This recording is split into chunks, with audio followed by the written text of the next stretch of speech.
Hello and welcome to 21st Century Vitalism. This is a podcast exploring how we can best maintain a sense of energy, inspiration, and wakefulness while navigating the unique challenges of the modern age. My name is Brett Kane, and I'll be your host on this journey as we have a multidisciplinary conversation with a wide variety of speakers from all across the world. This typically brings us into dialogue with spiritual teachers, somatic therapists, artists, activists, just about anyone else who I feel is bearing this torch well. To start today's episode off, I want to share a quote by the late American mystic and ethnobotanist Terence McKenna. He says, "The artist's task is to save the soul of mankind, and anything less is a dithering while Rome burns. Because of the artists who are self-selected for being able to journey into the other, if the artist cannot find the way, then the way cannot be found." This encapsulates today's conversation exceedingly well as we sit down with the visionary artist Mark Henson. If you're at all into psychedelic art, you've undoubtedly come across Mark's paintings. He offers a contrasting view of the two paths that humans can potentially walk down. With one body of work exploring the complex themes of warfare, social conditioning, climate change, and consumerism, while the other depicts utopia, collaboration, celebration, and the other sweet fruits that humanity has at its disposal. For this conversation, we talk about his life as a visionary artist and how we can utilize art as a catalyst for social change. We draw inspiration from his time coming up in the art scene of the 1960s Haight-Ashbury hippie culture, as well as some historic and modern examples of this style of messaging infusing visionary art. Fundamentally, this episode is best watched over YouTube as we spend a considerable amount of time actually looking at art together. There's an extra half hour in the video that isn't going to be present in the audio version. But with that said, the audio version is concise and conveys all the important details of what we're talking about. You're just going to miss that kind of gallery walkthrough of a lot of Mark's pieces. Either way, I hope that this episode serves you in whatever way you are needing in these times. If you want to stay plugged into Mark's work, follow him over on Instagram at Mark Henson Art, or check out his gallery over on markhensonart.com. If you want to support this show, head on over to patreon.com/21st Century Vitalism and consider becoming a patron. Any little bit helps me keep the wheels moving forward. If money is a little tight, I know eggs are shooting up in price. You can also just subscribe on YouTube, like the video there. You can follow us on Instagram or like us on Facebook. Any and all interaction helps me get the word out that this is what we're doing here. So thank you so much for giving me some of your time. I really appreciate it. Without further ado, please sit back, drink some tea, do some stretches, but most importantly, open your heart for Mark Henson.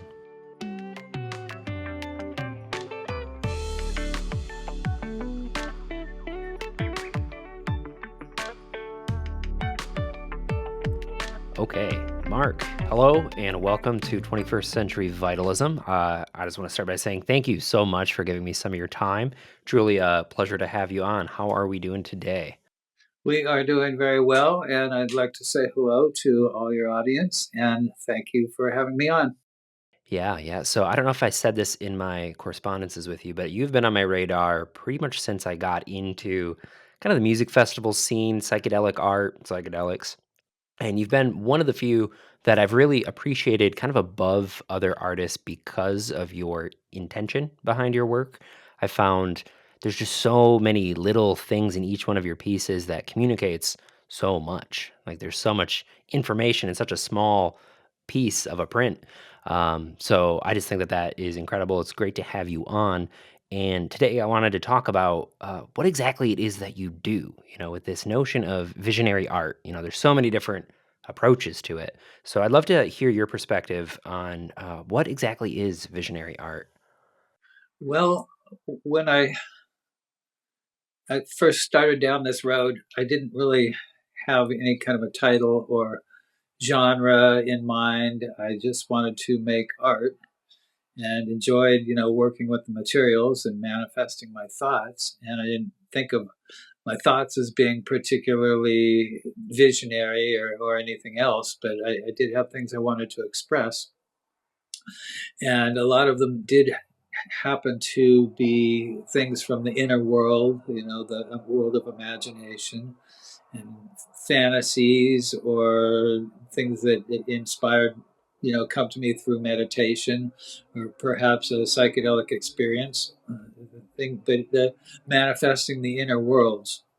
And so using medium of paint and canvas and drawing and other art materials, you can sort of manifest these inner visions into a tangible form to share with other people. But I didn't really think of myself as being particularly, I didn't even know the term visionary, actually. I just wanted to make some really cool pictures that would twist the brains of my friends around, and make them, give them a sense of wonder and insanity and wildness. And I just wanted to, like, freak them out a little bit with whatever I was thinking, and whether for good or bad, have maybe put some shock value in there. But I figured beauty was better form of shock value than something ugly or scary. Even though sometimes I put those elements in my pictures, that overall I wanted to overwhelm people with something beautiful more than something frightening. Yeah. But as I progressed through life and discovered other artists working along the same vein, the term visionary surfaced somewhere along there. Maybe it came, there was a group of artists working in San Francisco out of San Francisco Art Institute. You will see some of their works when we put up some pictures. And they called themselves the California Visionaries.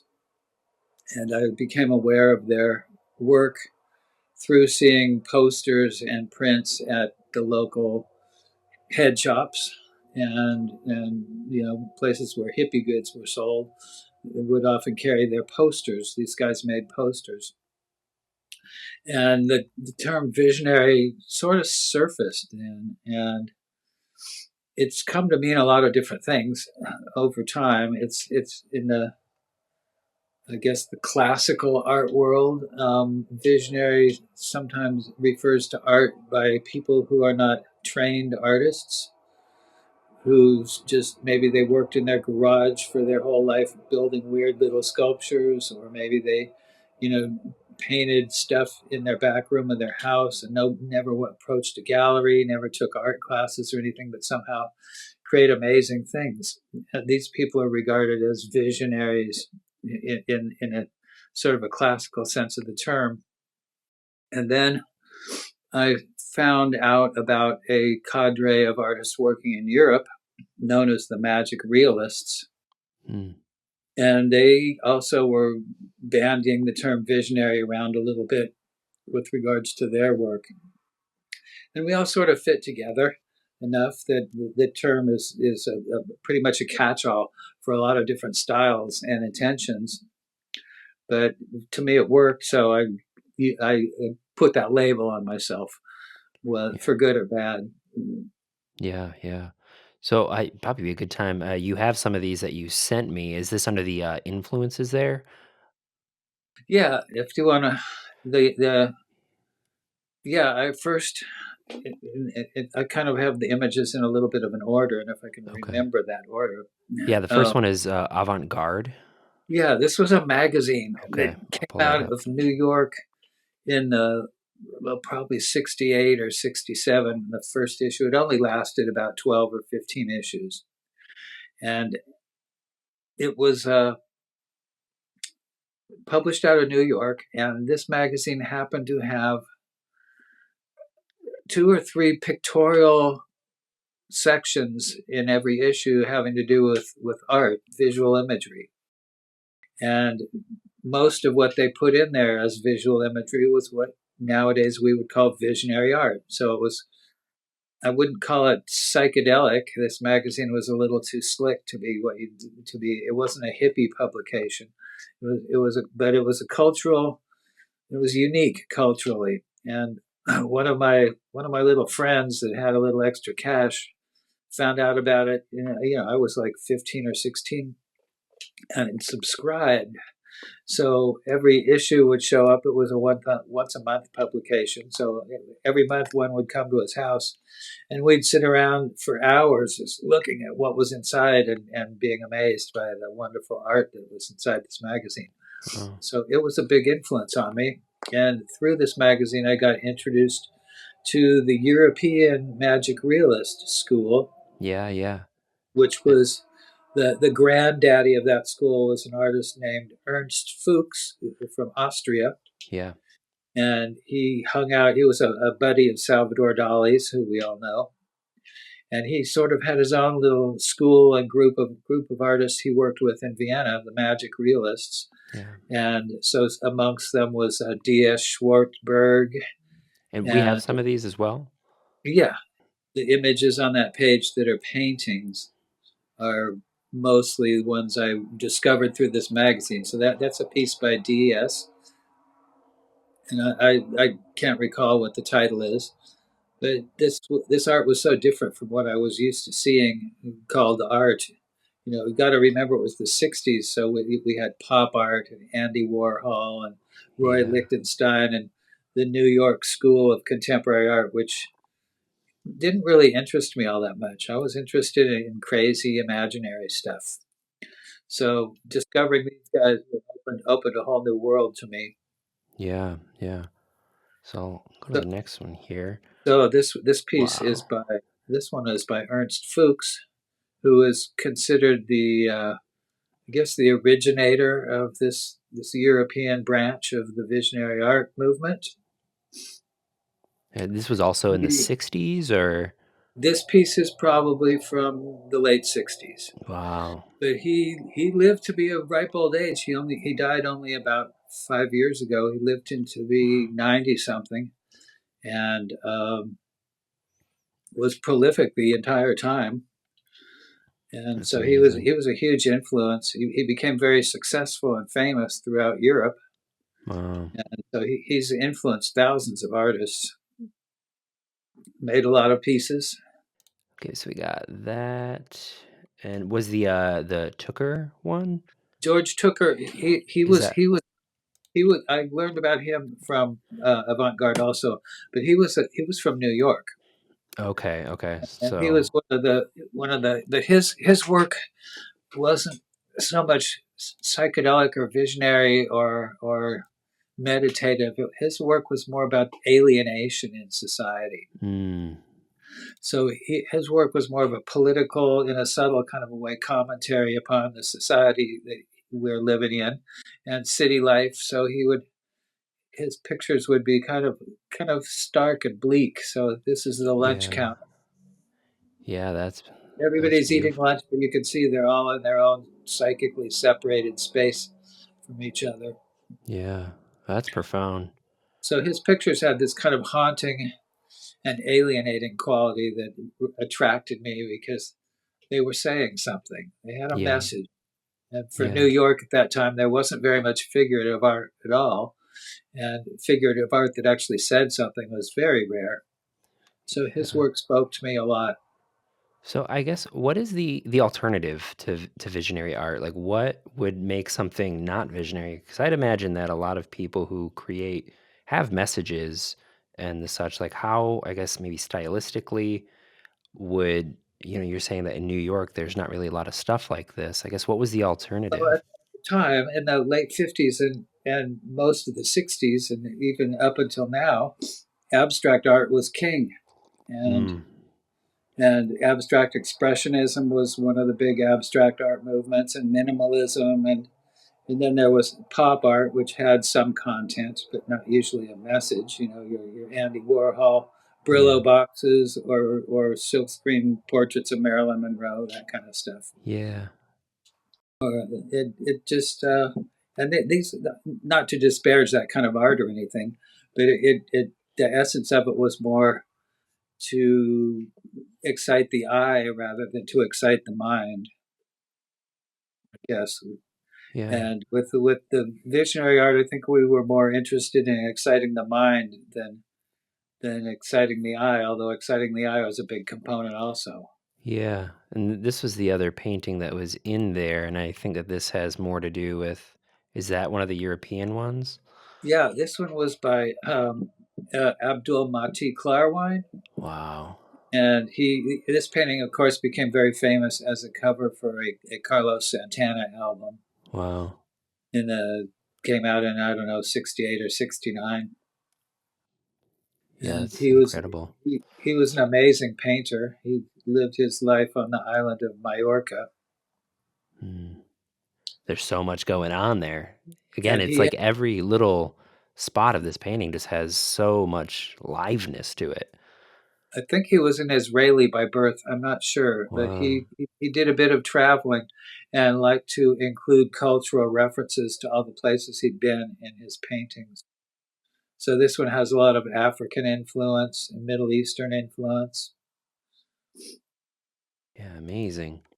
But his skills were amazing. So all of these paintings, discovering them, got my little teenage mind, hoping I could someday be able to aspire to have some of these skills and make some things that maybe could be on this level. Yeah, yeah. So they got me going. Yeah, well, it's really interesting with your rise to where you are. You have lived through a lot of kind of like social upheaval, and I wonder with you, you're taking in all this new visionary art. How much of the environment also shaped what it was that you were putting out? Because you also traverse some pretty dark topics. Well, luckily I grew up somewhat near to San Francisco. It was accessible by sticking my thumb out and standing by the freeway entrance. I could catch a ride and be down to San Francisco within a couple hours of where I was living. And so somehow we managed to discover the Haight Ashbury when I was about 15 or so and see what was going on down there. The hippie movement was just starting up, and we realized that, San Francisco was where the excitement was, and we should get our little selves down there as often as possible. So we started doing that. And of course, this was the height of the golden age of protest, I guess. There were lots of political upheaval, civil rights, and anti war protests. And the Black Panthers were starting to come into being, and Martin Luther King and Malcolm X. And all this stuff was going. There's a lot of social foment going on, and demonstrations, and the occasional riot. And also at the same time there was this whole thing that is sort of epitomized by what they call the summer of love, where the hippies got together in San Francisco and would have free concerts in the park, and various little festivals and get-togethers, and smoke a bunch of marijuana and take some LSD and listen to some music and on a nice day. So we were all about getting down there to participate in all that stuff. And there was a big art movement going on in San Francisco at the time that was centered around posters that were used to promote musical concerts. And so some of these artists inspired me a lot too. And so we have a little selection of posters, ones by Mouse and Kelly, which is for the Grateful Dead, and Victor Moscoso and Rick Griffin, I and got all some of the those 4 or 5 right. other people were the main artists creating these posters. Yeah, and we can also take a look at these as well because I have those right on the ready. Yeah, and they're very different from the paintings coming out of Europe. Yeah. These were more graphic art exercises. A lot of times the artist would just draw the thing in black and white and then stay up all night in the printer's shop figuring out how to make colored plates to print these things on the offset lithograph press. Wow. And they were so different from everything else, and they used eye-catching color combinations, contrasting colors to give a psychedelic effect. And they were these were like people's art. They'd print several hundred of these, and you'd see them stuck in store windows and stapled to phone poles and stuff all over town. And of course, as soon as they got up, somebody would snatch it and take it home. Yeah, yeah. These very quickly became collector items, and ones that survived in good condition are very valuable these days. This particular one, the Grateful Dead, if you had a mint condition one of those, you could get somewhere between $50,000 and $100,000 for it these days. Whoa. That's amazing. And it's such an iconic image at this point too. Yeah, it's interesting with this one kind of came up a little bit earlier. Yeah, this is by Rick Griffin, one of the other what they call the Big Five poster artists, Mm.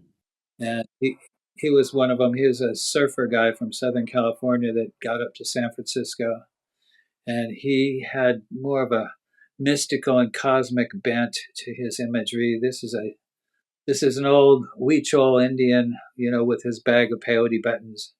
He's Oh munching yeah. munching Yep. on them, going into an altered state here, wearing Yeah. their traditional garb. Mm. Yeah, it's really interesting, in tying some of this stuff to the just kind of like social atmosphere of the time. What I think oftentimes gets overlooked when we look back on these kind of big movements is that they co-arose with giant art movements as well. I think it's V for Vendetta, where they say like a revolution without dancing isn't a revolution worth having. And it's just amazing how much of human creativity is also intertwined with kind of social movements. Well, one of the other slides there is the image of Life magazine, Yeah, I can pull that up too. and that one was this issue of Life magazine came out with an article about LSD, this brand new drug. It was the article wasn't. It was actually kind of positive, but everybody wasn't afraid of it yet. And and this was a controversial thing that, well, this crazy drug that all the hippies in San Francisco are using. What's it Yeah. all about? And is it going to make everybody go crazy and jump out of windows, or is it going to enlighten us? What's going to happen here? So this big article came out. It's about 10-page article in Life magazine, one of the main magazines at the time. And magazines were the media of the day. This was your Instagram of the time, Yeah. or whatever.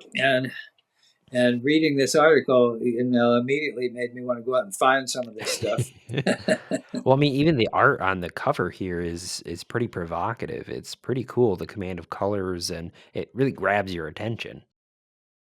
So this article, I think, actually did a lot to inspire the youth of America to want to try this stuff, and Mm-hmm. and we all did. And the psychedelics were, of course, a big influence on all the visionary art that came out afterwards. And so between the European movement and the homegrown visionary art of the California visionaries and the psychedelic poster movement, it's kind of what got me excited about wanting to be an artist. Yeah, yeah. Well, it's very interesting because I feel like as we relate it to just kind of the movements of the times, like I feel like this art is such a great vehicle to transfer ideas, transmit ideas to people. I mean, it just immediately grabs your attention and is communicating things to you, and you feel it, and it like almost bypasses the kind of conceptual mind. I think that there's something so powerful about its immediacy. Well, yeah, the idea is that if you have a strong image, it'll grab your brain right away. Yeah. And you can't resist. You'll be attracted or not attracted, but you won't pass it by. Yeah. It's like it or not. You want people to pay attention and notice what you're doing. So Yeah. you want to have something attention grabbing, but you want it to. They say the average person in an art gallery looks at each picture about 3 or 4 seconds only. Wow. So if you can get them to stick around for 5 minutes, you're doing pretty Yeah. good. Yeah. Yeah. Yeah.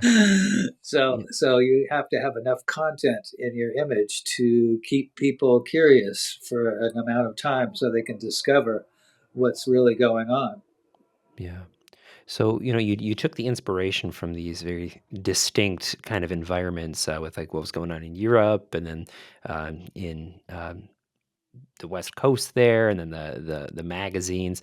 I guess at that point, when did you start getting engaged with art, and how was that process for you in developing your voice and learning what exactly it was that you wanted to communicate? Well, I was always interested in making art, even when I was a little kid. And when I was 13 and 14, junior high school, or they call it middle school nowadays, I had an opportunity. There was another kid I made friends with who was kind of had real art lessons and actually knew how to paint an oil painting and stuff. So I hung around with this guy, and he showed me a lot of things. And we got to work on some projects, painting scenery for the school plays and stuff like that. That sprung me out of classes I didn't like. I could get sprung out of classes to go work on painting the sets for plays, and so this is a great way to go have some fun at school, meet all the cute girls that wanted to be actresses and stuff, and hang out with the cool guys that were going to be actors and musicians. And I realized that this was a lot more fun than sitting around in the English class or in the science lab. So that got me going. And then in high school, I continued along that path. And by then, we discovered the stuff going on in San Francisco. And so, looking at this poster artists, I aspired to be able to make some stuff like that. So I started learning some of the graphic arts techniques about printing and making color separations and that sort of thing. And I was very lucky in high school. I had not only did the drama teacher from junior high transfer over to the high school, so I could continue working with the actors and actresses in the drama department, but also we had a great art teacher who gave us a lot of freedom in the art class. And the schools were well funded then. We had plenty of supplies, canvas and paint and stuff. So I could have all the things at my fingertips to work with. And the art teacher was really good about letting me come in on lunchtime instead of sitting around the cafeteria. I could hang out in the art room and eat my little bag lunch and paint on a painting all afternoon. So I got some pretty good work habits, and got that was just fun to do. It was not onerous to be at school. I could actually enjoy myself making art.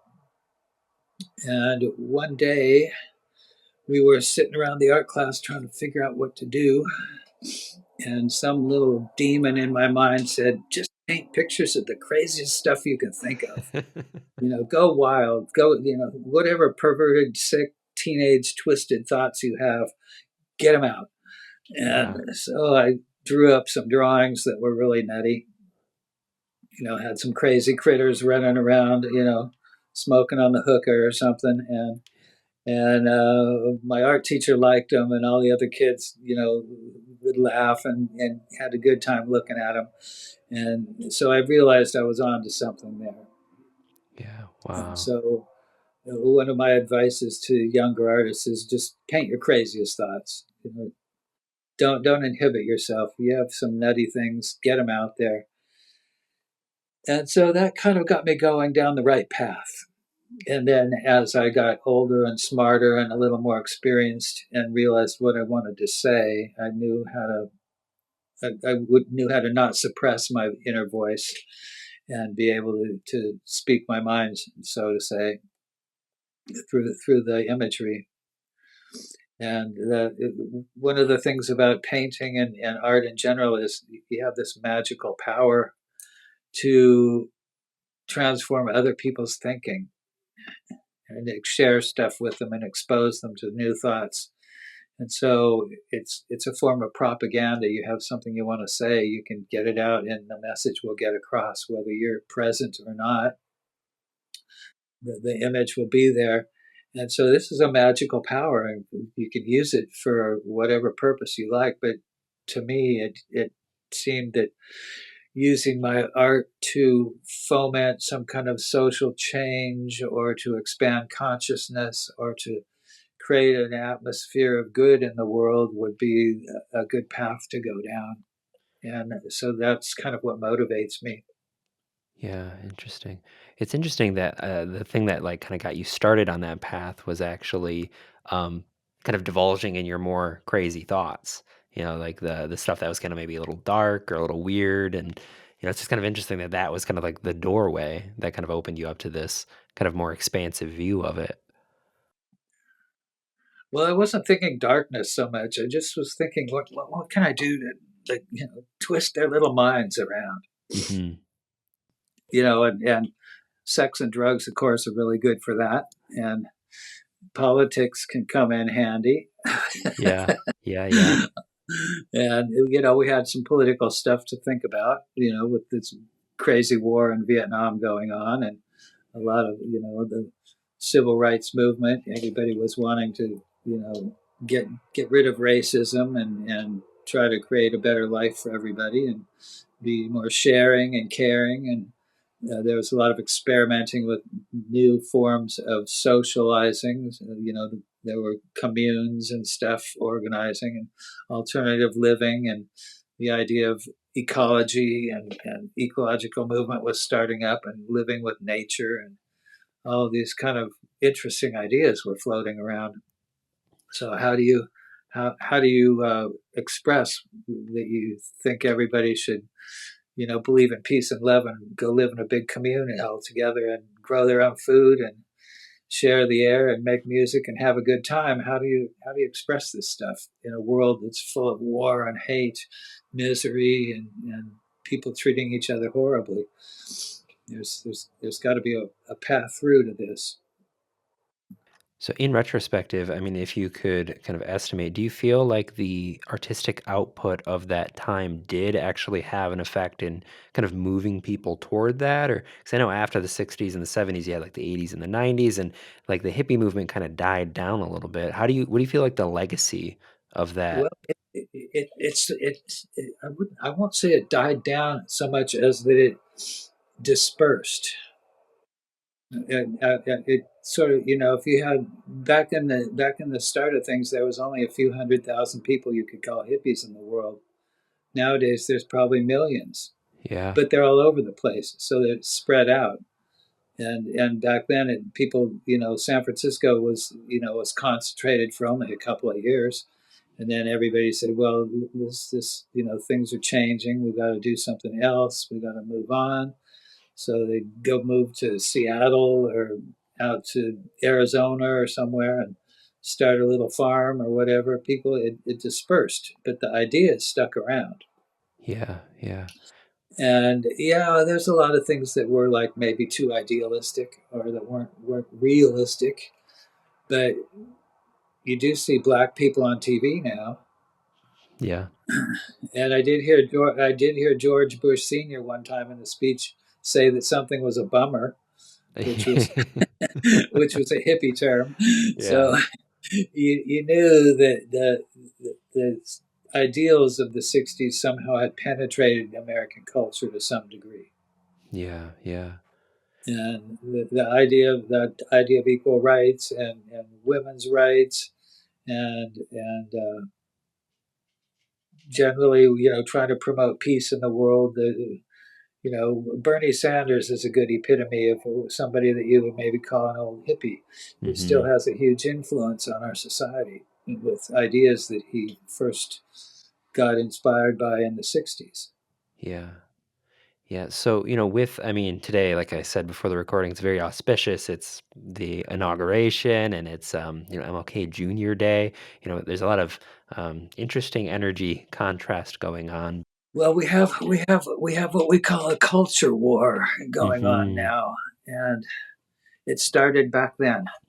Some Yeah. hippies in San Francisco took a bunch of LSD and decided they were going to change the world, and hippies elsewhere in Europe and on the East Coast had the same ideas. We all linked up and created an influence on the culture that was strong enough that there was a counter revolution, shall we say, which is still going on. All of this Yeah. Donald Trump stuff, anti wokeness, and all of these kind of things are a reactionary movement against ideas that came about in the '60s, for good or bad. Yeah. There's I won't call it a war, but there's definitely a cultural tussle going on between people who would like to basically live in happiness and joy and peace with their neighbors, and everybody, have a good time and let it mind your own business. As long as you're not hurting anybody else, whatever you want to do is pretty much okay. And that's in opposition with people that think we should live by a strict code of rules and norms that are enforced by religious beliefs or some kind of oligarchical scheme to take away everybody else's freedom and wealth. As we're seeing the money of the world and the wealth being controlled by fewer and fewer people, and everybody else is kind of left to rot. And that wasn't what we were all about. So this little battle isn't over. Yeah. In 2 more years, we'll get another round. Yeah. We'll see how these guys do with their ideas now, and there'll probably be a reaction in two Hmm. years, and we'll see how the vote goes then. Yeah. So And as you, sorry, I'll let you finish. well, this is for American politics. How people in Canada feel is probably somewhat different. Yeah. Yeah. Well, they're about to be invited into it, it looks like. Well, they invited us. The woman. The woman, I don't know what her post is in Canadian government, but she invited the West Coast to become a province of Canada. And here in California, we're all thinking, yeah, that's not such a bad idea, Wait, you y'all know. y'all have healthcare? Mm. Yeah, we sort of have healthcare in California thanks to Obama, but the way they're talking about helping us out with our fire problem, Yeah. that they want to punish us for something that nature inflicted. Whereas the Canadians sent guys down and sent some planes down and they're helping us out, who do you want to go with? Hmm. Yeah. So, as you look out at the current socio-political situation today, from the eyes of an artist, do you feel like the art movements of today are bearing the torch that they once did in the past? Do you feel like they could maybe step up? Um, yeah, I guess I'd leave it there. Well, at the moment, the art world appears to be in flux. Hmm. Figurative painting involving humans and with any kind of a message type content, has been on the outs for the most part for a pretty long time. And it seems like there's a lot of interest now in art that does have something to say. Shepard Fairey, the guy that did the Obama poster, the Hope Obama poster, his pieces have a lot of political content, and he's very mainstream at the moment. And some other characters like him, and visionary artists, guys like me. While we're not necessarily being represented by big name galleries in the quote unquote high art world, um, there's a huge movement. There's thousands and thousands of people, as you know from the music festival world, who want to show up at these gatherings and do live painting and share their stuff with everybody. And there used to be only a few, and now there's many, many, many. So the idea of our whole little visionary art movement has become actually rather large at the grassroots level. It isn't penetrating the big money gallery scene where people are spending $3 million on a banana. Yeah, But yeah, but if you go down to the streets, you'll see lots of lovely psychedelic and visionary graffiti type images gracing the walls in our cities. And at any music festival, you're going to see people painting live and creating all kinds of different stuff. Some of it is more socially conscious than others, but all of it is an art movement, and all of it is people physically making art, yeah, which is a good thing. yeah, yeah. So would you, just to kind of illuminate the other side of the aisle, so to speak, because art is used to kind of communicate ideas and really grab people. Would you be able to recognize like the rights or like the conservative, like what is like the flavor of the art that they're putting out, if any, and like how does that kind of look through their lens? Like, is there any big piece that you can think of that was like, that was a really Well, effective, intense I could political? think of some things that would maybe be called kitschy art.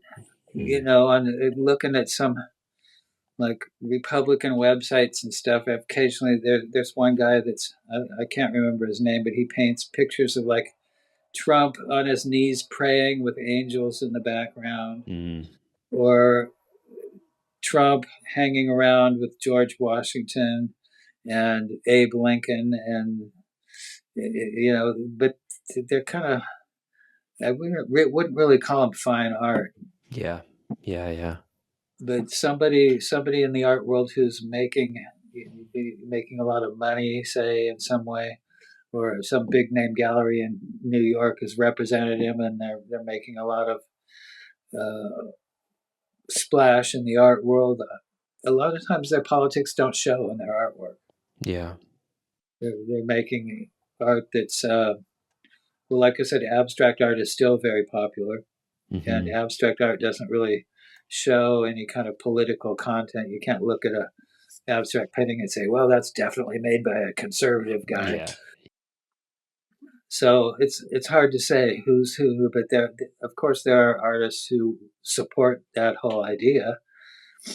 I have one acquaintance in Austria who his postings on Facebook and Instagram show that he's very much a conservative and probably would support Trump if he was an American, but he's always kind of making fun of the liberals and whatever, and his art doesn't really reflect that. But when he posts a post and wants to say something verbally, a lot of times it's of a conservative philosophy. If conservative is even an appropriate term, because I don't know what these guys are trying to conserve. Actually, Yeah. Yeah. they don't want to conserve nature. Yeah. Yeah. Yeah. So, I guess for the people out there who are artists who might be more abstract focused and they're hearing what you're talking about, this idea of communicating messages through art, how could someone make kind of like the leap into something that might be considered more visionary art? How do they like open themselves up to messages if they're not used to kind of receiving a message, if that makes sense? Well, a lot of the younger people that are called visionary artists probably probably use psychedelics, Hmm. various types. At the moment, DMT and ayahuasca seem to be the ones of choice. LSD's not as common, although it's still around. But a lot of people will go on some sort of a spiritual pilgrimage to, say, Peru or Ecuador, and get around some Indians and do some ayahuasca ceremonies where they're ingesting this potion made of a couple of plants that will give you a psychedelic experience. And stuff they see while they're on their journeys inspire them to paint in various ways, and then it opens their mind up in a way, like meditation would, or any other kind of spiritual experience that's powerful. So but a lot of these psychedelics are very visual.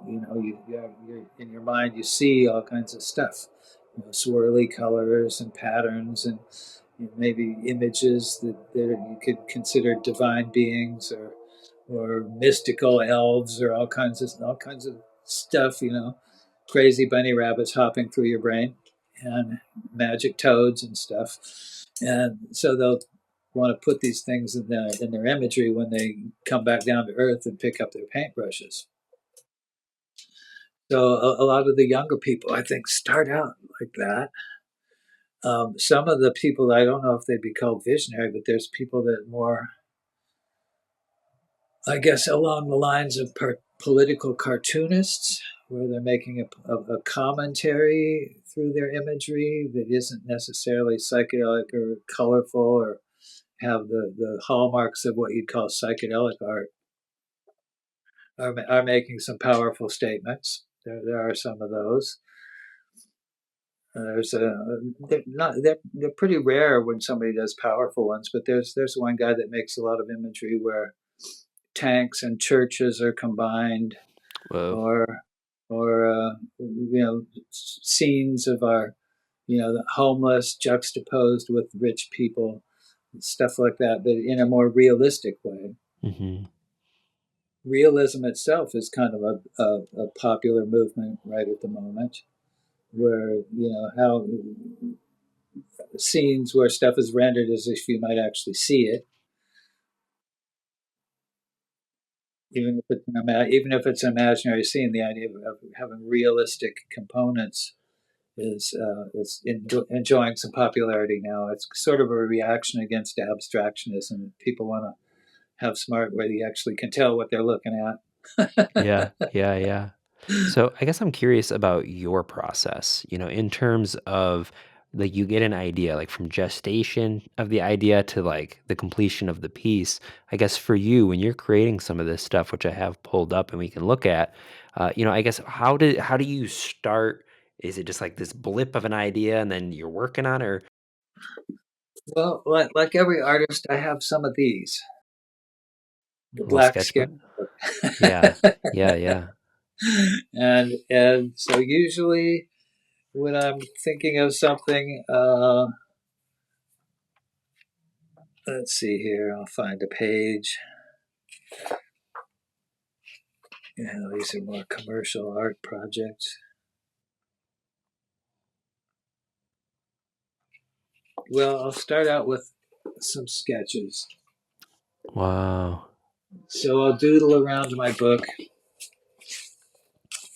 Here's just trying out some personalities. Oh, Uh, wow. and I'll doodle up. Usually they're kind of like not a big deal and kind of Mm-hmm. vague. Yeah. But I'll sort of doodle around until as I'm thinking of ideas and try to figure out what the idea is and how I would present it visually. Okay. So I'll kind of like just make some notes, thumbnails and doodles, and then the ones that are appeal to me the most strongly, I'll work into a more finished picture. Let's see if I can find one of those.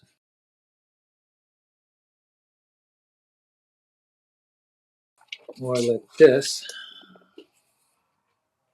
Oh, yeah. where I'm working it up a little more detailed. Mm-hmm. And then if I really want to get going, I'll make a full-on drawing of the thing. And not always, but sometimes I'll just, from a point like where I just showed you, I could go directly to a painting. But other times I'll make an even more worked out drawing and then transfer it or enlarge it onto a canvas. I try to get my drawings fairly, pretty much the way I want the final piece to look, because I don't want to spend a lot of time working on the painting and then have to go back and change something. Although I usually end up doing that anyway, to some degree. But because the painting process does take a while, I don't want to have to go back. And it isn't always forgiving if you paint out something. Sometimes what's underneath shows through, and to work over it enough, or if there's texture on it, that may show through where you don't want it to. So I try to get things worked out ahead of time. But not always. Some paintings I just kind of start out and like see what happens. Yeah. Yeah. I'm kind of curious about, so like when you're in the process of painting some of this stuff, and we can even pull it up. I mean, like I was saying, kind of in the beginning, you're not afraid of painting some pretty challenging subject matter. I mean, there's dead bodies and stuff that we can look up here real quick. But I'm curious about where you're at in this process, like the mind space that you have to enter to spend hours and hours on like scenes of destruction. Like, how do you, I guess, hold that kind of reality as you're engaging with that process? Well, that's an interesting question because you do get emotionally involved. And especially if it's a picture that has elements of realism, the closer you get to completion, the more real it looks, and you enter into the image, so to speak. and become part of it. And so naturally you get emotionally involved. So if you are painting a horrific war scene, you're kind of feeling it. I guess. I mean, I've never actually been in a war, so it's imaginary. But or you're painting a homeless guy sitting on the doorstep. You kind of get into the space of, well, how would I feel if I was him? What would I be thinking? What would I be? How would the world be to me? And if you can get yourself into the space like that, then I think you have a better odds of creating it in a way that the people that are your viewers are going to feel it too. So and that's kind of part of the fun, though. Like reading a good book, where you get involved with the story, you're painting the picture, you're involved in what it is you're trying to depict, and that's actually, even though it's a little frightening maybe or a little intense, it's part of the pleasure of being able to do this stuff. Yeah. So it's being able to enter the picture, so to speak. Yeah. Well, I imagine if you're feeling an emotional resonance, that's a pretty good sign that the person who's looking at the art is also going to be invited into that state too. Like if you can't feel it yourself, then it'd be hard to communicate that thing effectively. Well, I think so, because you want to be genuine. Hmm. Yeah. So do you notice any sense of maybe the catharsis, like when you finish a piece like this and you're able to really distill some important information into there? Do you kind of feel a sense of like you're maybe like adding to the conversation on it and actually becoming a part of the solution? Well, yeah. Well, I work at home alone in my studio for the most part. Sometimes I'm live painting at a show or a concert or a festival or something, but those are the amount of time it takes to complete a major painting. It's many, many hours in the studio alone by myself, and so you never know. You have a feeling you've got it, what you want, and you're emotionally involved in the piece to a point where you might even want to cry or laugh or something. But you never really know till you show it to somebody else and see what happens. So you kind of create these things and then you launch them into the world, and you have no idea what's going to happen then, whether people are going to appreciate it or ignore it or think it's terrible or whatever. You have no idea. You just have to put it out there. So there's a risk involved in that. Yeah. Some people want to be creative or make art, but they sort of have, I guess, what you call stage fright Hmm. or maybe gallery fright, where they're afraid to bring their work before the public for fear that the reaction won't be pleasant or something. Yeah. Yeah. Nobody wants to say, "Oh, wow, that painting, I really hated it. Sucks." Hmm. Nobody wants to hear that, but you have to be willing to if you're going to put it out there, Yeah. because you can't please everybody no matter what. Right. Yeah, I was just at this kind of event at the local museum here, and it was with some of the meditation teachers of the area, and they were teaching us these techniques on how to really connect with the piece of art and to see kind of beyond the surface level and see how it was made. And there was this one piece that we did this practice with a few times that unanimously everyone in the group was like, I am nervous about this like, this makes me feel uneasy, and to me, I mean, I also had kind of like a negative response to it, but the more I was able to sit with it, the more I was like, "Wow, that's actually so compelling that this piece is able to elicit just these kind of foreboding feelings," even though it's not really a foreboding image. It was just a really I actually was able to recognize and appreciate the power of the piece, even though it was making me feel like, "Oh, kinda have the ick." But there was something about that's like, "Oh, that's actually really cool that it has that quality to it so strongly." Well, you have to be ready to have people have that reaction if you want to make something that, like I said, rather than be ignored, you don't care if they like it or hate it, but if you get a good response, then you've done something right. Yeah, yeah. I've had people tell me my picture should be burned, Oh and, no. how can you possibly show that to the public? Or little kids are going to see that. You can't have that here, and that kind of thing. That's happened to me, Yeah, yeah. and luckily we have a First Amendment, Yeah, yeah, yeah. which gives a little protection. Yeah. Well, I mean, that just is kind of a mark of the piece itself. If it's able to elicit like a powerful response and it's not just blatantly terrible But for the sake of being terrible. you mentioned this piece you're talking about that you could kind of get into looking below the surface to see how it was created, Hmm. and there's something to that. It's not just necessarily that the paint's transparent and you can see the drawing underlying that, or Right. that the artist did a lot of underpainting and let some of it show through in certain ways that are revealing of how their technique was. But there's a lot of truth to that. I love going to museums and looking closely at other artists' work because it's like a lesson in how it is painted. If I'm really observant, I can understand the process by which the artist went through to make the thing. Yeah, yeah. This is the kind of thing that drives the museum guards nuts because a lot of times I want to get up really close and look really, really close and see the drawing underneath and stuff. And they don't want you too close a lot of the time, so you can't always appreciate the hand of the artist. But it's like you can enter their world more closely and Yeah. kind of experience things as they did, which is another thing that's magical about art is that you say you're looking at a Rembrandt and you get a chance to really look. You can go back in time, 400 Hmm. years to when Rembrandt was alive, and Yeah. imagine you're in his world making this piece and do a little bit of time travel, which is really amazing.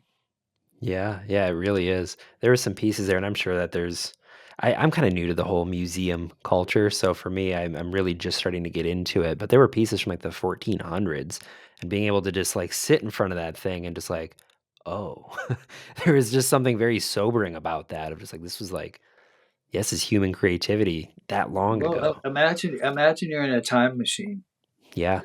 and you're going back and to the time of where people are living and the way you see them in the picture, Hmm. and the various items that are depicted were everyday items, and Yeah. what the food that's on the table is the stuff they're eating. And Yeah. Yeah. Yeah, what's that experience like for you when you look back at some of the older pieces you did, whether it was from your early career, mid career? Do you ever have some moments where you just like sit in front of your stuff and you're just kind of communing with it? the best ones are ones where I wonder how the hell I ever made the thing. Yeah, yeah, yeah. I made that. How did I ever do that? I don't know if I could do that anymore. Well, but yeah, yeah. There is. It's really actually nice to do that. Yeah. I had recently. I went through a lot of my older drawings. We were cataloging them. A collector was interested in seeing my older pieces, so we kind of assembled a little catalog to present to him. And doing that was a lot of fun because I had to dig out a lot of stuff from my archives and take some photos and get them framed up and stuff. And it took me way back. Some of these Yeah. things were pieces that he was interested in, stuff I made when I was 15 and 16, Wow. and that I hadn't looked at in many, many years. Hmm. So it's kind of fun to go back and go, well, yeah, okay, I remember when I made that. What was I thinking? I have no idea. Yeah, yeah. Is there a sense of it kind of taking you back to that time? Like, are there pieces that you look at and you're just like, oh, I remember exactly where I was, what I was feeling, what was in my mind? Like, is there kind of like a charge like that? Yeah, some of them I have good memories about, or intact memories. Let me put it that way, Yeah. about where I was in mentally at the time I was creating them, and some of the other ones I actually do sort of get the what the hell was I thinking back Hmm. then? I can't remember. Oh my god. Yeah, yeah. Yeah. Well, I feel like we're beating around the bush, and I'd actually love to maybe go through some of these pieces that you sent me. Do you still got time to do something like that? Yeah. Yeah. Okay, sweet. I'm just gonna make sure they're all in the same folder. Looks like it. Okay. Yeah, no, So, I didn't put those in any particular order. So okay. Yeah, let's, ones that you want to talk about, just call them up and we'll chat. yeah, we'll do this and do that. All right. Ooh, that look all right to you? Yeah. Okay, yeah. Yeah, I Okay. found, Well, this one's fairly appropriate to today's occurrences in the world. mm-hmm. It's called Holy Family, and actually, it's I painted it around the time when the Taliban were blowing up the Buddha statues at Bamiyan in Afghanistan, and the ISIS guys were destroying the museums in Iraq and defacing all the ancient sculptures and blowing up old cities and stuff. And so I wanted to make a comment about that because art and the old things made by our ancestors they belong to all of us. It's a common human heritage. All the antiquities of the world, we all own these things, and they show our history and where we're coming from. And to destroy these things to me is like the height of sacrilege, Mm, and especially to destroy them for some religious dogma, some made up fantasy about what God wants. It's like, why would we destroy the stuff our forefathers spent their lives creating just yeah. to satisfy some whim about a belief system? I don't know. And so I made this picture kind of along that theme. We've got some sculptures being blown up in the background and cities burning, and the ancient ruins are being trespassed by a tank that's actively shooting its gun. And Yeah. in the midst of all these ruins, I have a refugee family trying to run away from all this horror. And I call it the Holy Family because I was thinking of the Bible story of Jesus, Mary, and Joseph having to flee to Egypt because all the babies were being killed Mm, in the Holy Land. They had to run yeah. away to save themselves. So nowadays we have a similar situation going on in Palestine and other Yeah. countries where people are uprooted by some kind of crazy dogmatic behavior on the part of bad people with weapons. Yeah. And they got to run for their lives. So I put them in the foreground. So they're fleeing for their lives while the heritage of humanity is being destroyed. And it really upset me, to Yeah. see these things. Both the destruction of our heritage and the destruction of people that just want to raise their children in peace. Yeah. It's an interesting thing where, people are motivated by their God to destroy something that was created by somebody else's devotion to God. Yeah. I don't understand that at all. I Yeah. mean, I try to. I mean, I see it going on, but it makes absolutely no sense to me. Yeah. Well, and again, this is where I think the power of your art and art in general. I mean, the what you're describing here is so horrific, but the way that you created this piece with like the staging and the lighting and the colors, it's really beautiful. I think that there's something about that that helps the bitter pill kind of go down a little bit because it's so captivating to look at, but when you really take it in, um it's just so real and sobering. Well, I want to catch your attention, Yeah. and colors and shapes and forms excite me. Hmm. And so how do I use the beautiful aesthetics to create a picture Yeah. of something horrific going on? Yeah. That's a beautiful bloody gash you've got Yeah. there. Wow. So I'm gonna go to the next one here, and this one is the opposite of that one. Yeah, this one is called La Semiera, which in Spanish it means the seed sower, the planter, the generator, the nursery person. And so she's walking across a newly plowed field, and she's sowing the seeds of culture. Mm, Wow. and it's kind of a crazy picture in the sense that it's half and half. The one side's very simple, and the other side's extremely complicated. Yeah.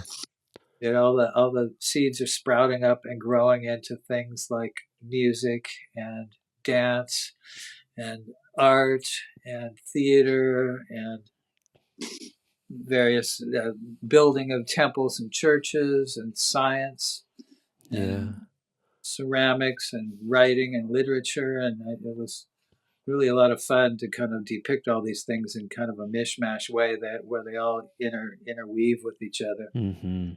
And then up in the upper right hand corner, there's someone kind of making an offering of some seeds to spread the seeds of culture out to the universe.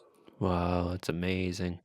So I'd have to imagine the state that you're in between the Holy Family and this piece. I mean, tonally, like in your life, how did the feeling difference kind of show up for you?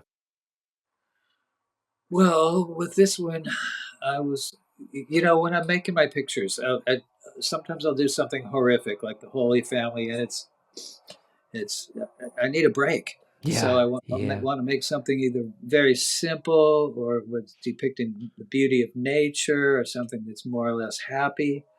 Just to not be.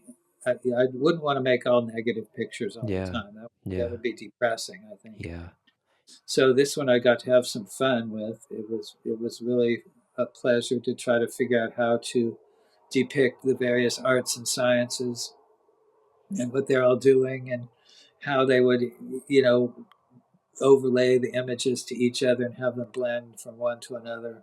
yeah, Assembling this was really a lot of fun, kind of like a jigsaw puzzle, yeah. Well, it kind of and goes to and the making everybody in kind of a joyous space yeah. was, Yeah, the feeling that yeah. I have is very hopeful, and I think it speaks to the need to have both kinds of art. You have to be unsettled, but also it's so important to have hope and inspiration, and just the celebration that comes through this piece. Yeah, they're all exuberantly creative was my Hmm. idea. Yeah. And if it's you can't see it here unless we get close up, but one of the people, what they're writing is the Declaration of Independence, and the Chinese guy over there is writing a poem by Lao Tzu. Oh, right in Uh, here. an ancient poem, 600 years old. I actually copied the Wow. characters, and Amazing. Wow, that's so and cool. the poem's about a moonlit night, enjoying being drunk on a moonlit night, gazing at the sky. Oh, that's so great. Poem's all about. And at the very bottom corner, I have a page of Alice in Wonderland is showing. Whoa. Right. I don't know if you can see my mouse, but I'm trying to. And the scientist on his chalkboard, he's chalking up the formula for LSD. Oh So, my so god. I had a lot of fun. I Awesome. had a lot of fun with the subtleties of this picture. Yeah. Wow, that's so cool. Yeah, all that stuff I would have missed. Oh, that's so sweet. Well, it's a big picture. It's 4 by 9 feet. So when you Yeah. see it in real life, you can get up close and see Yep. all these details. Yeah. I'm gonna go over to this one, kind of in the other direction again. Yeah, this is more of a horrific one. Um, Yeah. But also it's called like so important. it's called March of Progress. And with this picture, I was trying to show that nature is fleeing before the onrush of man made destruction. Mhm. And so I have this thing it's actually kind of a monster. It sort of has a mouth and some kind of television eyes, and Oh it's yeah. coming at you, and it's chewing up the world. There's loggers and the armies coming, and it's chainsaws, and it's spewing out commuter goods, and there's oil wells and atomic blasts going off, and it's Yeah. scattering money all over the place, and it's burning down and chewing up nature. And in the Wow. front, all the animals are running away for their lives, Wow, that's so including a intense. human. She's Yeah. running for her life too, Yeah, because yeah. any sensible person would run from this stuff. Yeah. And I had a lot of fun with this one, trying to depict. I think I have I don't know, 75 or 80 kinds of animals here, maybe more. Whoa. Oh, that's so I cool. actually had a big list somewhere Yeah. where I listed them on. I spent a lot of time trying to get them right. It kind of originated as a cartoon, where I Yeah. cartooned these anxious faces and then found animals to fit the cartoon. Oh, wow. So I Yeah. kind of create doodle up an expression, and then, well, that one looks a little bit like a gorilla, and that one will make a nice ostrich, Yeah. and eventually all the animals found their cartoon. Yeah. I mean, it's And a, and I wanted to depict the animals so they looked correct, so I had to yeah. do some photo references. So I ended up going to my local library, checking out a bunch of animal books, and I kept them. This picture took me 5 or 6 months to make. Wow. And so I had the books for a long time, and the librarians were like, these books are overdue. And I'm like, well, you guys got to let me keep them for a little while. I'm making this picture. I'll Yeah. pay the fines. Don't Yeah. worry. Wow. And when I had the picture done, I invited the librarians to come over and have a look, and they did. Whoa. And that was Amazing. nice. Yeah. What I like about it is that it really flips the traditional script of like progress on its head in a way that I think is just so vivid because we usually think of progress as a good thing and technological improvement, but the way that you've depicted it here, I think, is actually a little bit more accurate. Well, I grew up at the edge of suburbia, and I got Mm. to watch a lot of nature being paved over. Yeah. Yeah. The boundary between where I grew up and where the edge of suburbia now is about 30 miles away. Mm-hmm. And all the beautiful fields and farms and rivers and creeks were, put in tubes and paved over and covered with ugly buildings. Yeah. Yeah. And, and just remembering all of that and how it, what goes on with the, the scourge of mankind. Yeah. I don't Yeah. want to be anti-human particularly, but we really are kind of cancerous growth on the surface of the planet. Yeah. Well, I think you did well with including the woman there with her baby too, like the human animal, there is a place for us among all the animals, but this thing is kind of operating through us, this kind of addiction to the next big thing and consumerism. It's kind of possessed the human organism. Oh gosh, well, we need more Walmarts and Amazons, don't you think? Yeah, just a couple more. All right, so I'll keep us moving here. I mean, I could sit here and space out on this for a bit. Um, this is probably your most well-known piece, I'm gonna guess. This at the moment, this is probably my most well-known piece. Yeah. It's called New Pioneers, and I painted this picture to show that we have a choice in how we want to live. We could live in a state of conflict and war and hurting each other, or we could figure out how to live together in peace and harmony with ourselves and with nature. So on the left, we have, a Armageddon-ish type scene. And on the right, we have sort of a Elysium paradisical kind of scene. And in the middle, we have a little ridge of mountains, maybe, or hills, and the refugees are walking away because they're voting with their feet. They're walking away from the horrific side and walking over to the kinder, gentler side. And I just kind of wanted to show that we have a choice, that we need to make up our minds. How do we really want to live? Yeah. Do we want to live in a world of conflict and war? Well, evidently we do. Look at what's going on in the world. We've got Palestine and we've got Ukraine and lots of wars going on in Africa. The governments want to pick fights with each other over like the names of bodies of water and stuff. Yeah. It's important, Mark. So some people want to live that way, but a lot of us would prefer to live in a nice way where we're taking care of each other and everybody has enough to eat.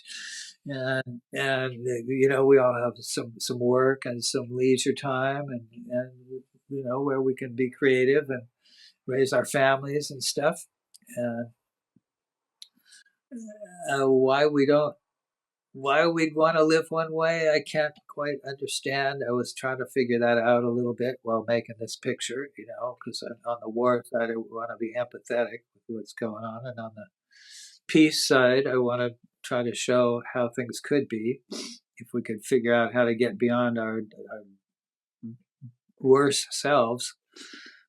So in the middle here, we have a guy who's passing through, and he's walking by a wall, and on the wall I put a lot of symbols for things that are both good and bad, so to speak, or good and evil, or whatever. So the people passing by this wall have left their mark on it, of whatever it might be. And he's kind of studying the history of who's been passing by one way or another before he steps down into the nicer part of the world. So the various refugees, they have their tools and supplies and stuff. They're carrying them with them so they can bring their livelihood with them as they enter their new space. And then on the very right, we have a kind of a picnic going on where I have characters that I'm trying to represent all the different people in the world and cultures sitting around and sharing a meal and enjoying the day like we all actually should want to do. I really like the architecture on this side as well. There's something very, um, yeah. Well, I was trying to create cities, sort of an urban and agricultural space at the same place, Hmm. where farming and growing food and stuff could be incorporated into our living spaces. Yeah. So the building that I'm in my architectural mind, this building is the roofs are all solar panels, Oh, yep, yep. so they are providing their own energy, and there's water flowing through. And if you look really close in the building, you'll see a museum of automobiles and Oh, transportation. I've got Roman chariots and old Volkswagens, more fancy cars in there. And there's a dance studio in there and stuff. And then in the middle ground, of the picture, there's kind of a harbor scene going on where I have like a transportation corridor and some residential buildings that are also solar powered. And I've kind of made them tree shaped, so because trees know how to share the sunlight with each other. there's so So I much more thought, than I anticipated. yeah, they have kind of glass domes on the top so that they can be greenhouse like inside. So everybody lives in a comfortable space that has a view, and where places of work and growing things and making things is in the interior of these buildings. So everybody's not far from a job, so they don't have to get in a car to drive to work. They can take the elevator and or get outside to work in the fields. So that's kind of I was trying to make my little utopia here. Yeah. Wow. So good. I think we have a couple more here. Something maybe a little bit more close to what we have going on. Yeah, this one isn't by me. Oh, it This isn't. Oh, it slipped in the wrong one. No, no, this is one we were going to talk about, possibly, Oh, yeah. political art, the origins of political art, and various forms of political art from the past. And this is one that I found when I was working up a lecture on the Occupy movement and the art of Mm. Occupy movement. Oh, yeah. And there's been a lot of versions of this theme have been painted ever since the age of the robber barons in the 1880s, Wow. 1880s, where you have the peasantry at the bottom and the army suppressing them, and then on top of that the bureaucrats, and then on top of them the police, and then they're guarding the fat cat sitting on top with all its money. We're the society we're making today. We're inaugurating our billionaires in Washington, D.C. Three guys that own more money than half the country are there celebrating their good luck that they're going to get tax breaks. Wow, this has so many layers to it. Well, they use the army to kick all the poor workers out of the country. Yeah. Yeah, yeah. Oh So my this God, this it's picture is very timely for today. I don't know who made it though. I couldn't find a name of the artist. Well, if anybody watching this knows, leave us a comment. So I'm going to get back to yours. This was probably the one that I am the most familiar with. And the one that I feel like this really encapsulates a lot of what we're talking about today. Yes, indeed. This one's called Paintbrush Warrior, and I got my idea kind of came to me all in a flash when I was reading a quote by Pablo Picasso, who said that all artists are paintbrush warriors.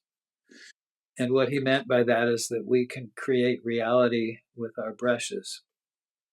And so Hmm. I thought, well, okay, that's a great theme for a picture.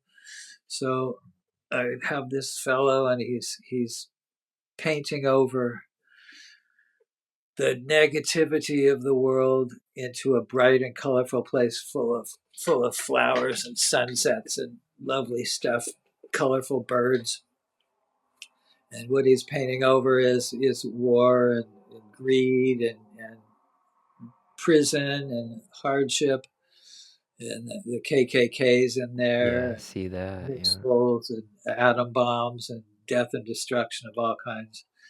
And I was how I decided to depict this was kind of in the 60s. Maybe you've seen pictures at some of the demonstrations where the cops or the army are there and they're facing off with the protesters, and the protesters are putting flowers down the barrels of the guns. Yeah. Yeah. So taking that idea, I have the artist here is taking his paintbrush to put it down the barrel of a gun.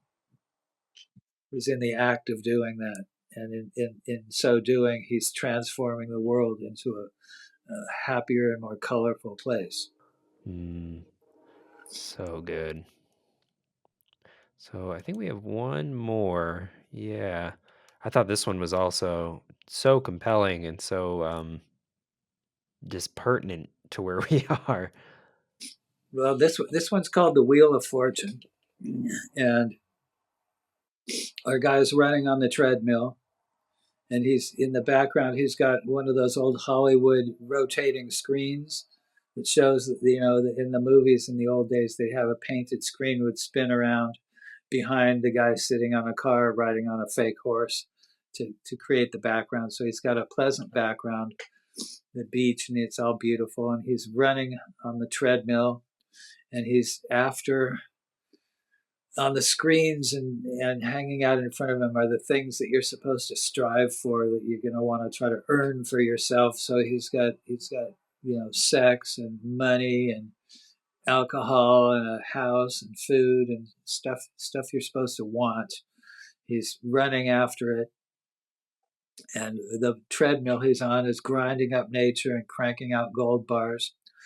And there's also a conveyor belt of consumer goods going by. He's powering all this by running. And the gears and machinery of all this are powered by him. And up in the upper left corner, we have the fat cats up in the control room with their hands on the lever, and they're smoking cigars and drinking champagne. And then we show a body coming down the tubes when he's tired out and used up. He'll just go down the tubes and be ground up by this machine. So that's his wheel of fortune, and he's got a cable to his head because he's mind control of some sort.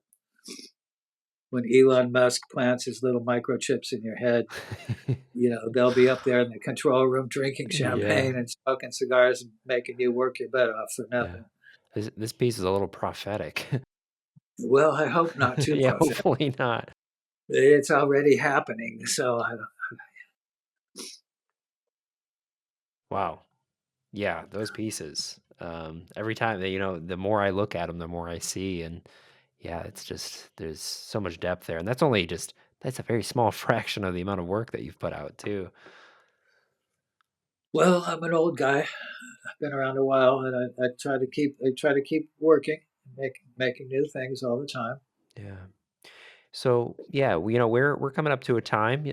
So I want to be respectful of you and just your energy. So to end this off, I guess what would you like to leave for younger artists who are coming up in the world as it is right now, who might be concerned or just feeling a lot of the waves that we're moving through? I guess what would piece of advice would you leave for them? Well, what part of the trouble of wanting to be an artist is you have to keep the rent paid and food on the table and stuff, which is always challenging, and a lot of people give it up because the vicissitudes of life take over, and they have to do something to survive, so they get a job, and even if they don't like the job eats up their time, so the art falls by the way. Artists I know who've been successful manage to do that if they need to, but hold on to their art anyway. So I would recommend, if you really want to be an artist, try to minimalize your material stuff and try to make your art every day. One artist I knew, she said, "Well, I don't have any room in my house to make art." And I said, "Well, sell your bed." and and I did along those same lines. I was chatting with Allison Gray, Alex Gray's wife. You all probably are familiar with him.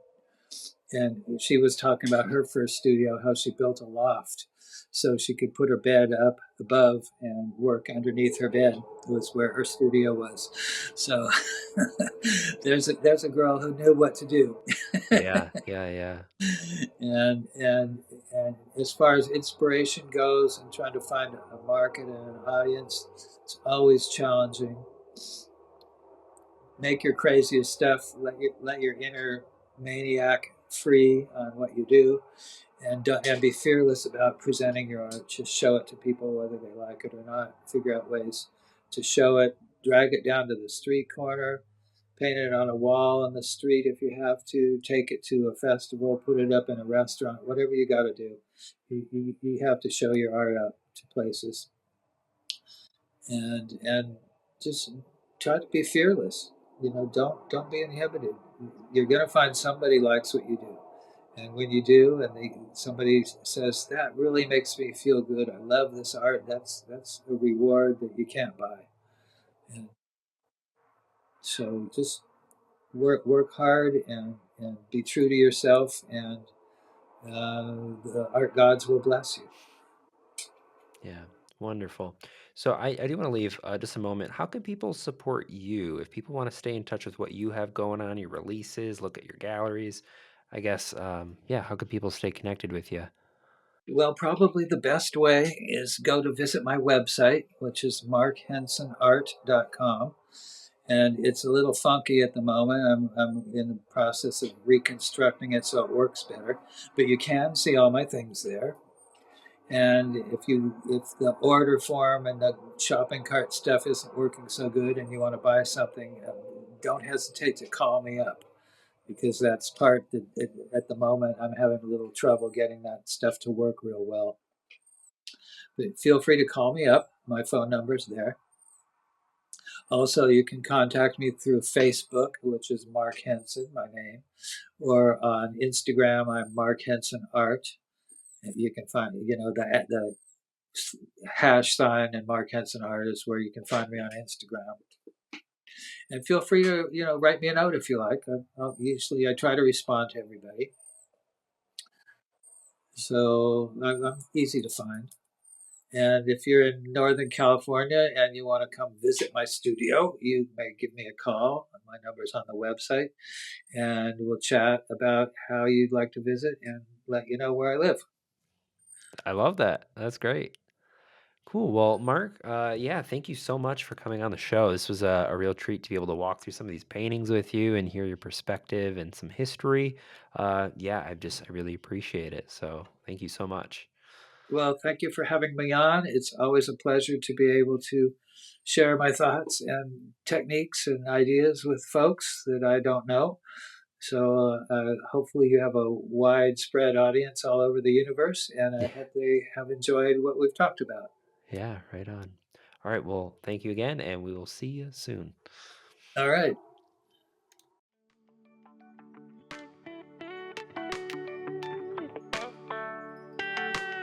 All right, that was the episode. Thank you so much for listening all the way through until the end. That was Mark Henson. Once again, you can find him at markhensonart.com. I highly recommend checking out his online gallery and seeing if you can't see some of his stuff in person. I have, and it is amazing. If you want to support this show, head on over to patreon.com/21st Century Vitalism and consider signing up. It really does help. If that's not in the cards for you, that's totally okay. You're also welcome to sign up over on YouTube, as in subscribe. That's the word that we use for that. You can also follow us on Instagram or like us on Facebook. Again, I see each and every one of you, and I send you all of my heart energy. Thank you so much. We'll catch you next time.